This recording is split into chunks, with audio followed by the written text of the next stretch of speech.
नमस्कार काका. हां, आम्ही हिलिओस इंटरनॅशनल स्कूलमधून आहोत. मी स्वरा सलागरे. मी श्रीशा शुरवंशी. मी मानसी गाजरे. मी निर्मिती झुलटे. तर तुमचं नाव काय आहे काका? माझं नाव परमेश्वर गव्हाळे. ठीक आहे. आम्हाला तुम्हाला थोडे प्रश्न विचारायचे आहे. ह्या दुकानाचं नाव काय आहे? या दुकानात Shri Swami Samarth vegetable destination number G71. ठीक आहे. तर पहिला प्रश्न माझी मैत्रीण श्रीशा विचारणार आहे. तुम्हाला हे तुमची भाजी कुठून येता, म्हणजे तुम्ही कुठून सर आणता? ही भाजी मंडईवरून येत आहे. कुठून म्हणजे आल्या किचमधून का? मोठी मंडई आहे. दुसरा प्रश्न माझी मैत्रीण मानसी विचारणार आहे.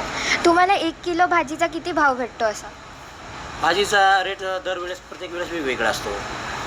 कधी 40 रुपये किलो, कधी 100 रुपये, कधी 120, वेगवेगळा रेट असतो. आता तिसरा प्रश्न माझी मैत्रीण निर्मिती विचारणार आहे. आणि दुकानाची विक्री किंमत किती असते? विक्री किंमत दररोजच्या रेटप्रमाणे असते आपली.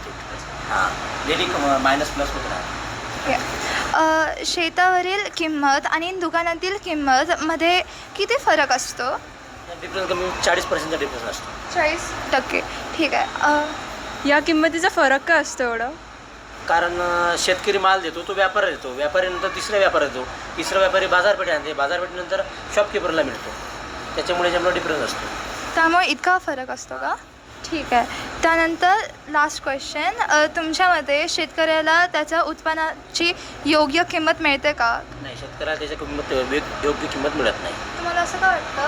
कारण शेतकऱ्यांनी डायरेक्ट टू शेती ते डायरेक्ट शॉपकीपर इथं जर आणलं त्यांना डायरेक्ट किंमत मिळू शकते, पण तसं करत नाही शेतकरी. कारण शेतकरी ह्या व्यापाराला विकतो, व्यापारी दुसऱ्या व्यापाराला विकतो, नंतर तो तिसऱ्या व्यापारानंतर बाजारपेठेमध्ये माल येतो आणि चौथी प्रोसेस ही आमची असते. त्याच्यामुळे त्यांना योग्य ती किंमत मिळत नाही. ओके, थँक्यू सो मच काका. तुमचं ज्ञान खूप छान आहे. थँक्यू.